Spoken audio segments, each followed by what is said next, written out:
कर रहे हैं। अध्ययन के क्षेत्र में विशेष रुचि रखते हुए आदरणीय डॉक्टर गोपाल शास्त्री जी के सानिध्य में त्रिवर्षीय NDDY कोर्स व प्रशिक्षु भी इन्होंने प्राप्त की है। आइए हमारे वरिष्ठ साधक को सुना जाए जोरदार करतब ध्वनियों के साथ। आदर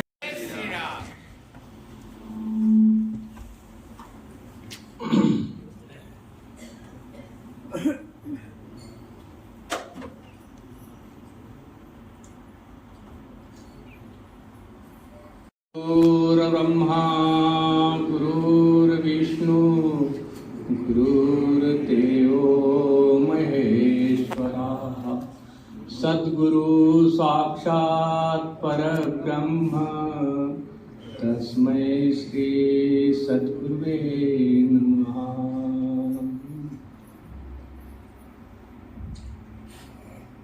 सूक्ष्म रूप से विराजमान हमारे परम पूजनीय त्रिपाठी महाराज, परम पूजनीय योगी जी महाराज, परम पूजनीय अखिलेश जी महाराज, इन तीनों सद्गुरुओं के चरणों में एवं माता जी के चरणों में मेरा कोटि कोटि प्रणाम।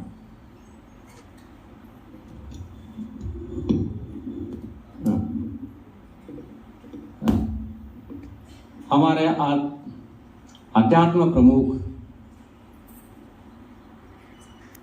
आदरणीय श्यामा दीदी जी,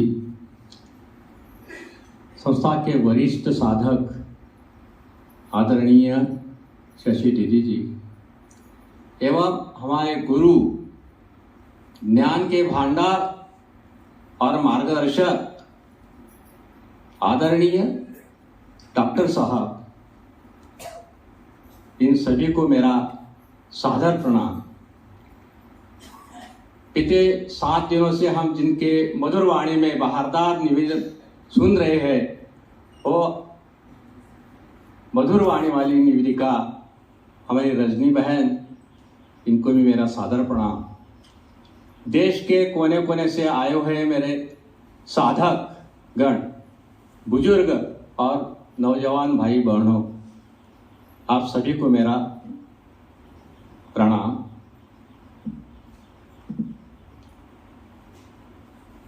आज 7वें दिन में हम पदार्पण कर चुके हैं। हमारे सब शरीर की जो अवस्था थी, जो पहले दिनों में हो रही थी, वो शायद कम होती जा रही है और हम में उत्साह भर रहा है। मैं समझता हूं कि ये नवरात्र शिविर जो लगाया जाता है, ये नवरात्र शिविर का महत्व बहुत है। यहां हम केवल जो भी शिविर में आते हैं, भले नवरात्र शिविर हो या 7 दिन का शिविर हो, कोई भी शिविर हो, तो इन शिविरों में हम केवल अपने रोग मुक्ति के लिए नहीं आते। रोग तो यूं ही भाग जाते हैं, पर ये शिविरों का जो महत्व है, वो महत्व को जानना बहुत जरूरी है। मुझे लगता है कि ये नवरात्र शिविर में जो हम आते हैं, तो यहाँ हमें भगवत प्राप्ति होती है। हम भगवत प्राप्ति के बिल्कुल नजदीक जाने की तैयारी में लग जाते हैं। ये बड़ा लाभ है, ये कहीं नहीं मिलेगा। कहीं भी चले जाओ, मगर जो मिलना है वो यही मिलना है। और दूसरा एक इस शिविर का कि हमारा शरीर पूरी तरह से शुद्ध हो रहा है। इस शिविर में बिल्कुल शरीर शुद्ध हो रहा है। जब ये पाक रहित कार्यशाला शुरू है, तो हमारा शरीर भी रोग रहित बन रहा है, मल रहित बन रहा है। शरीर तो अच्छा हो ही रहा है। जो लोग हम यहां आने से पहले, कुछ लोग बहुत सारे वीडियो से या व्याधियों से, बीमारियों से पीड़ित थे, बहुत सारी गोलियां भी खा रहे थे। पहले दिन भी किसी ने गोली खा होगी, मगर जैसे जैसे हम सुनते गए शिविर में, समझ में आता गया, तो उन लोगों ने गोलियां छोड़ दी और देख रहे हैं कि क्या परिणाम हो रहा है। क्या अद्भुत परिणाम है। हम घुमाने के लिए चले जाते हैं। शरीर का शुद्ध होना बहुत जरूरी है। केवल इसके बाद थोड़ी सावधानी रखनी पड़ेगी कि ये उपवास में हमने अपना शरीर तो अच्छा मल विरहित कर लिया, पर इसके बाद जो डालने के लिए हम जाएंगे उसमें सावधानी रखनी पड़ेगी कि हम कहां तक डालना शुरू करेंगे, कैसा डालना शुरू करेंगे, कितना डालना शुरू करेंगे, वरना यहां का जो फल मिल रहा है वो फल उल्टा हो जाएगा। अच्छा होने के बजाय घर जाकर अगर हमने खाना शुरू कर दिया तो सारा कुछ पलट जाएगा। ये शरीर हमारा जीवन साथी है, तो इस शरीर को हमें अच्छा, हमेशा के लिए अच्छा रखना बहुत जरूरी है। जितना अच्छा रखोगे उतना अपना जीवन बिल्कुल आनंदमय सुखमय होता रहेगा। जिस दिन आप गड़बड़ करोगे, शरीर खराब करोगे, शरीर में कुछ भी डालना शुरू कर दोगे, और करते भी आ रहे हैं पहले से, क्योंकि हम लोग सब खाने पीने के बहुत बड़े शौकीन है ना। शिविर में आने से पहले तो हर एक की हालत बहुत, या साधना से जुड़ने से पहले तो हमारी हालत क्या थी, पर जैसे जैसे हम इस साधना से जुड़ गए, जुड़ने लगे, साधना को पकड़ लिया, अपने बस में करने की कोशिश की, तब से हमारे शरीर में, हमारे जीवन में कुछ न कुछ तो बदलाव आ ही रहा है, आ ही रहा है। गोलियां खाने से तो फायदा नहीं है ना। मैं भी किसी बीमार से थोड़ा पीड़ित था साधना से आने से पहले, और 13 साल तक गोलियां खाता रहा है डायबिटीज की। 2003 से 2016 तक मैंने गोलियां खाई, बहुत सारे प्रयोग किए, बहुत सारी प्याथियों को अपना लिया, करके देखा, मगर कंट्रोल नहीं हो रहा था, गोली छूट नहीं रही थी। पर जब 2016 में 4 अगस्त 2016 का दिन है वो, मुझे इस शिविर की एक सूचना आई किसी मित्र से कि भाई श्रीरामपुर में, शिरडी के नजदीक श्रीरामपुर है महाराष्ट्र में, वहां आरोग्य और आध्यात्म विकास शिविर हो रहा है, तो आप आएंगे? तो जरूर आएंगे, अच्छी बात है। और जिस दिन में वो शिविर में पहले दिन चला गया, 4 अगस्त को पहले ही दिन डॉक्टर साहब का पूरा जो भी कहा गया वो मैंने सुना। जब जब मैं सुनता था, आपके लोगों में भी ऐसा विचार आता होगा कि जब यहाँ बताया जा रहा है तो सुनते सुनते हमारे दिल में आता है कि हम ये क्यों कर रहे हैं, हमसे क्या गलतियां हो रही है, हमें क्या करना चाहिए। वैसे सारा वक्तव्य सुनने के बाद मुझे लगा कि मैं गोलियां क्यों खा रहा हूं, साथ में गोलियां भी लाया था ना। जब मेरा शुगर गोली खाते खाते पहले दिन जब चेक होता है शिविर में, तो उस वक्त भी 250 था, और जिस पहले दिन मैंने सारा सुनने के बाद रात को सोते समय थोड़ा विचार आया मन में, करता रहा कि मैं गोलियां क्यों खा रहा हूं। डॉक्टर साहब तो ये बता रहे थे कि प्रयोग तो कर सकते हैं ना। सोचिए जरा, अगर बंद कर दी तो एकदम मर तो नहीं जाएंगे, मरने के लिए भी टाइम चाहिए ना। मुझे किसी ने बताया नहीं, क्या डॉक्टर साहब ही बोले नहीं थे कि गोली छोड़ दो तुम, 250 है तो। रात को मैंने खुद ही विचार कर लिया कि नहीं, कुछ तो भी गलत हो रहा है, हिम्मत करनी चाहिए, गोलियां छोड़ने के लिए हिम्मत करनी चाहिए।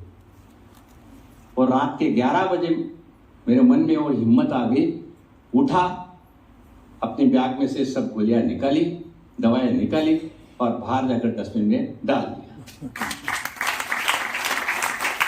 वो दिन से 4 अगस्त 2016 से तो आज तक बीते 8 सालों में मैंने किसी गोली को हाथ भी लगाया नहीं और खाने का तो दूर ही, गोलियां छूट गई। जब शिविर में चलते थे देखा कि 6ठे दिन फिर चेक होता है शिविर में, वो 7 दिन का शिविर था, तो 6ठे दिन जब चेक किया गया तो गोलियां न खाते हुए मेरी शुगर 195 थी। खा रहा था तो मेरी 250 थी, और न खाने के बाद इस शिविर में जो भी मिल रहा है वो खाकर मुझे मेरी शुगर कम हो रही है, 195 आ गई, तो कितना बढ़िया है। तो सोचना ही पड़ेगा कि ये साधना तो बड़ी दमदार है, बड़ी सटीक है, सरल है। स्मरण इस पर चलते रहे ना, मानसिक साधना कितनी दमदार है ये तब पता चलेगा जब हम करते रहते हैं। अगर जीवन में हमें पूरा लाभ उठाना है, सभी स्तर पर, किसी एक स्तर पर नहीं, कि जीवन में सभी स्तर पर अगर हमें लाभ उठाना है, पूरा फायदा लेना है, तो हमें तप, सेवा, सुमिरन की ये तीनों साधनाओं को समान रूप से प्रयोग करना पड़ेगा। ये तीनों बराबर चलते रहना चाहिए। केवल एक करोगे, 2 छोड़ दोगे, 2 करोगे, 1 छोड़ दोगे, फायदा मिलेगा नहीं, ऐसा नहीं। तुम एक भी करते रहो तो तुम्हें थोड़ा बहुत फायदा मिलता ही रहेगा। ये साधना इसी है, मगर पूरा फायदा चाहिए, अपना जीवन अच्छा बन जाए और प्रभु के पास चला जाए, तो उसके लिए ये तीनों साधन, तप, सेवा, सुमिरन जो है, इसको बराबर समान रूप से प्रयोग करते रहना चाहिए। दूसरी बात कि जिस दिन तुम्हारे शरीर से मल निकलना शुरू हो जाएगा, शरीर से मल, मन से आसक्ति और बुद्धि से अहंकार और अहम से मिथ्या, ये जिस दिन निकलना शुरू हो जाएगा उस दिन समझ लेना कि तुम अंदर जा रहे हो और तुम्हारे अंदर का जो खजाना है वो खजाना खुला हो रहा है। जिसके लिए हम भाग रहे थे वो खजाना जो अंदर पड़ा है वो उस दिन से मिलना शुरू हो जाएगा। कौन सा खजाना है भाई? जो हमारे अंदर ही स्वास्थ्य का अखंड भंडार है, शक्ति का अखंड भंडार है, अखंड आनंद है, अखंड ज्ञान है, अखंड प्रेम है। ये सारा कुछ बाहर नहीं, बाहर तो केवल देखने के लिए है। पर आज तक क्या हुआ है कि हम बाहर के जगत में ही भटक रहे हैं, बाहर की चीजों में हम अपना स्वास्थ्य, सुख, आनंद, प्रेम, ज्ञान खोज रहे थे। कितना मिला? कितना मिला हमें? मिला है नहीं, ऐसा नहीं, मगर बहुत थोड़ा बहुत मिला होगा। क्षणिक है वो। जो भी आनंद सुख हमें मिला होगा बाहरी चीजों से, बाहरी वस्तुओं से, किसी व्यक्तियों से, तो वो सुख हमें, वो आनंद हमें थोड़ा क्षणिक मिला है, अखंड नहीं मिला, पूरी तरह से नहीं मिला।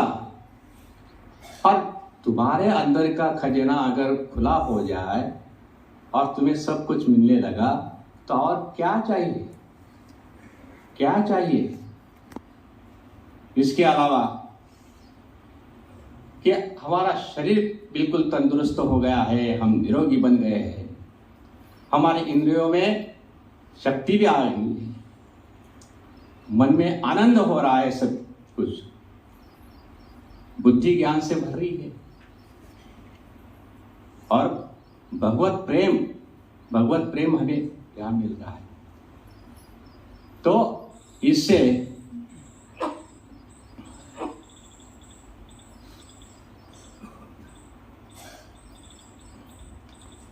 तो ये सब कुछ मिलने के बाद हमारा जीवन बिल्कुल परिपूर्ण हो जाता है, और ऐसा ही परिपूर्ण जीवन हमें बनाना है। और वो परिपूर्ण जीवन बनाने के लिए हम इस साधना से जोड़ते हैं। इस तरह की साधना कहीं और नहीं है, कहीं और नहीं है। इस साधना से अगर हम जुड़ गए, इसको पकड़ लिया, इन सदगुरुओं ने जो हमें दिया, आज दीदी, डॉक्टर साहब, कृषि दीदी, सब यहाँ के लोग जिन्होंने इनको ग्रहण करके हमारे तक पहुंचा रहे हैं, हमें मिल रहा है अनायास मिल रहा है। कहीं मिलने के लिए कहीं और नहीं जाना पड़ रहा, कोई तकलीफ नहीं करनी पड़ रही, कष्ट नहीं उठाने पड़ रहे।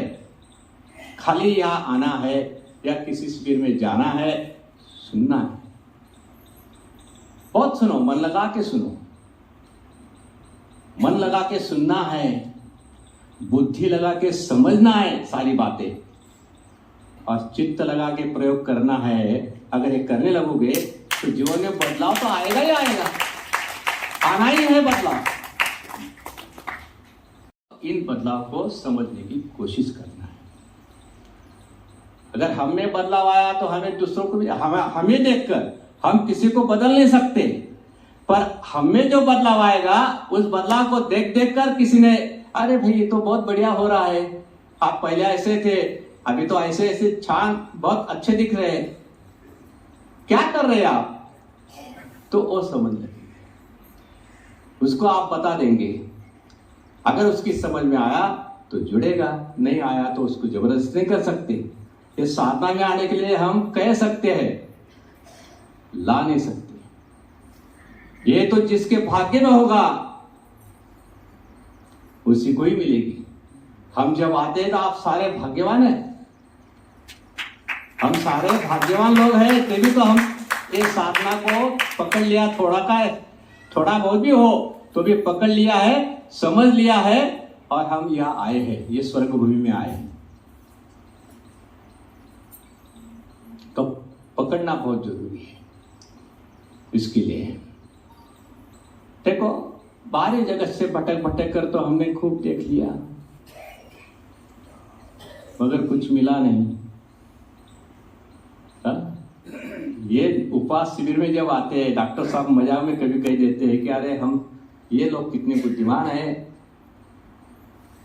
कि यहाँ कुछ न खाने के लिए आ रहे हैं, अपना पैसा खर्चा करके, पैसा खर्चा करके हम यहाँ क्या मिल रहा है? कुछ न खाने के लिए। क्या हम घर पर रह के कर नहीं सकते हैं क्या?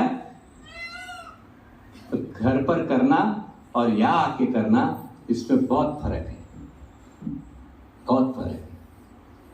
और सच्ची हम बुद्धिमानी है, साथ साथ हम सब ग्रहणशील भी है, क्योंकि हमने कुछ तो भी यहाँ के बीज का कण ग्रहण कर लिया है, करते रहे हैं और करते रहेंगे, तभी तो हम इस साधना में आगे बढ़ते रहेंगे।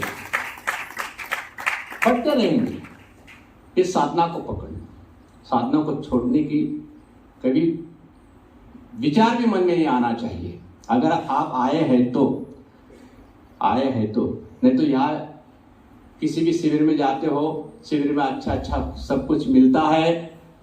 घर जाने के बाद हम 8-15 दिन, 1 महीना, 2 महीना कुछ करते भी है, कर लेते हैं साधना के साथ साथ, मगर और कुछ बीच में समस्याएं आ जाती और हम धीरे धीरे साधना को छोड़ने लग जाते और अपने पूर्व पद पर, पूर्व जीवन में आने लग जाते हैं। फायदा क्या है? मुझे तो लगता है कि याद अगर हम अच्छे होकर चले जा रहे हैं घर पर, जैसे डॉक्टर गोलियां देते हैं, थोड़े समय के लिए हमें राहत मिलती है, डॉक्टर और बताता है कि गोलियां खाते रहो। यहां तो वैसा नहीं है। यहां साधना केवल रोग को हटाने के लिए नहीं करनी है हमें, वो तो ऐसे ही चली जाएगी। तुम करते रहो तो रोग कोई चीज नहीं है। रोग क्या है? अगर हमारे समझ में आ गया, दिमाग में आ गया कि रोग का मतलब मल का कुपित होना है शरीर में, तो ये तो निकलना है और निकल रहेगा। निकालने के बाद जो हमें आ रहा है शरीर में बदलाव, वो बदलाव को हमें कायम रखना है, आखिरी सांस तक रखना है जिंदगी के। तो हमें इस साधना का पैर कभी छोड़ना नहीं चाहिए, साधना को पकड़ के ही रहना चाहिए, क्योंकि ये साधना हमें हमारी जीवन कला सिखाती है। हमें जीवन में क्या और कैसे करना है ये सिखाती है। और अगर हमारे जीवन में इस साधना को पूरी तरह से उतार लिया तो हमारा जीवन बहुत फलित फूलित और सुखमय आनंदमय हो जाएगा, प्रभु को प्यारा हो। देखो, मैंने साधना में 8 साल से जुड़ते जुड़ते भी बहुत सारे शिविर भी की। इस संस्था के माध्यम से पदयात्रा की ऐसी आयोजन किया जाता है। मैंने 3 पदयात्रा भी किया। ये उपास, नवरात्र उपास शिविर एक अलग बात है और उपास पदयात्रा थोड़ी सी इसी तरह पर अलग है, क्योंकि यहाँ हम स्वस्थ रहते, कुछ करते ही नहीं, उपास चालू है। पर पदयात्रा में यही केवल नींबू मत पानी ही लेना है, मगर हर दिन हमें 30-35 किलोमीटर तक चलना भी होता है। वो देखो, वो मजा और है, ये और है और वो मजा एक और है। मगर मैंने पहले ही पदयात्रा जब की 2018 में हमारे महाराष्ट्र में आळंदी से पंढरपुर तक की पदयात्रा तो कर ली मैंने 7 दिन की दिसंबर में। पर क्या हुआ कि मेरा पहले से एक ट्रिप का बुकिंग था और उस ट्रिप के लिए मुझे पदयात्रा से जैसा ही लौटा वैसे ही रात को निकल गया। जब हम एक ठिकान पर पहुंचे, गाड़ियां रुकी, सुबह के 8-8:30 बजे हो गए। गाड़ियां नाश्ते के लिए एक रेस्टोरेंट के पास रुक गई। मुझे कुछ खाना ही था, पता था थोड़ा सा, पर क्या है, मोह, लालच, इंसान की आसक्ति कभी छूटती नहीं। और उस लालच में बाकी सारे दोस्त थे जो थे, अरे भाई उपवास कर लिया, हो गया, तुमने उपवास तोड़ दिया, अभी हमारे साथ थोड़ा खा लो। तो थोड़ा सा उनके साथ मैंने नाश्ता करना शुरू कर दिया। जबकि हमें 7 दिन का 8 दिन का उपवास करना है, उसके आधे दिन तक अनाज नहीं लेना है, और मेरा दूसरे दिन अनाज पेट में जाने लगा। अभी नाश्ता कर लिया तो फिर दोपहर का खाना भी है, रात का खाना भी है, शुरू हो गया खाना। ये सावधानी, उपवास के बाद जो सावधानी है, इसका ये मेरा अनुभव खुद का है। ऐसे करते करते मैं घूमता रहा 4 दिन के बाद, 9 दिन की यात्रा थी, 4 दिन के बाद धीरे धीरे मेरे शरीर में सूजन आने लगी। सूजन इतनी बढ़ गई, तकलीफ कुछ नहीं थी, केवल सूजन बड़ी थी।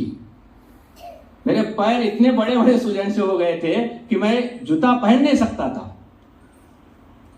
बगैर जूता मैं कुछ आगे के 4-5 दिन ऐसा ही घूमता रहा। घर आया, ठीक है, हो गया होगा, सफर है, कुछ तो भी सूझाई होगी। जब घर आया मैं, 2 दिन मैंने उसकी राह देखी कि सूजन उतरती है या नहीं, कम होती है क्या नहीं। 2 दिन तक मैंने राह देखी, कुछ फर्क नहीं हो रहा था। डॉक्टर साहब से मैंने फोन पर बात की कि डॉक्टर साहब, मैं तो पद यात्रा करके ऐसा आया, ट्रिप करके भी आया घर पर, मगर मुझे बीच में पूरी सूजन आ गई है। अरे तुमने कुछ तो भी गड़बड़ कर दी। पता था, पर तुम्हारे मन ने माना नहीं, मन कहीं और चला गया। अभी ऐसा करो, बोले अगर ये करते रहोगे तो सूजन एकदम तो कम नहीं होगी, क्योंकि किसी पर तो प्रभाव हो गया है। तो थोड़ा डॉक्टर का सहारा ले लो, फिर तुम्हारी सूजन पूरी उतर जाएगी तो वापस अपने साधन पे आ जाना। फिर मुझे डॉक्टर का सहारा लेना पड़ा, सब चेकअप किया। रात के 11 बजे मुझे हॉस्पिटल में एडमिट होना पड़ा और ट्रीटमेंट शुरू हो गई। फिर जब मैंने सब चेकअप किया था तो चेकअप के अंदर मेरी किडनी पर लोड आ गया था, क्योंकि जब दूसरे दिन ही खाना शुरू किया तो उस खाने के साथ मेरा नमकीन जाता रहा शरीर में, और ये बड़ा खतरनाक हो गया। अगर मैं और 2 दिन रुकता, डॉक्टर के पास नहीं जाता, तो शायद मुझे डायलिसिस करना पड़ता। ये हालत मेरी हो गई थी, बिल्कुल झटपट 2-3 दिन में, 4 दिन में। ठीक डॉक्टर के पास जाने के बाद, ट्रीटमेंट थोड़ी सी लेने के बाद, उसी वक्त मैंने गोली खा ली। केवल दवा खाने में जब मैं एडमिट था, बस उतने ही दिन गोली खाई। वहां से डिस्चार्ज के बाद घर आया, डॉक्टर ने बहुत सारी गोलियां लिख कर दी थी, मगर ली नहीं। अपना जो प्रयोग है, अपनी साधना के अंदर जो बताया गया है, वो मैंने घर आकर शुरू कर दिया। बिल्कुल आज तक मैं तंदुरुस्त हूँ।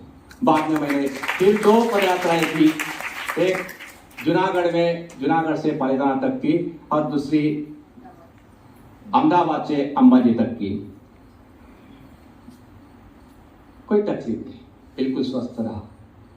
आप भी, मुझे लगता है कि भगवान आपको ये समझ दे सबको कि अगर आप आए हैं, साधना से जुड़े हैं, साधना को अपनाया है, साधना को समझा है, तो पकड़ के रखना। घर जाने के बाद भी अगर कोई समस्या आई तो आप किसी वरिष्ठ साधक से जुड़े रहो। किसी का फोन आपके पास हो तो फोन से बात करो उनसे। कुछ गड़बड़ हो रही है तो समझ लेना, मगर यह साधना में जुड़ने के बाद आप किसी से जुड़े रहोगे, संपर्क करोगे, संवाद करोगे। बहुत जरूरी है, संपर्क और संवाद एक दूसरे से बहुत जरूरी है। वो करते रहोगे तो आपकी साधना बराबर ठीक तरह, और साधना अच्छी तरह से चलती रही। साधना को हमने अपना लिया है, बड़ा अच्छा हो रहा है। भगवान के पास एक ना एक दिन तो जाना है, मगर कैसे जाना है?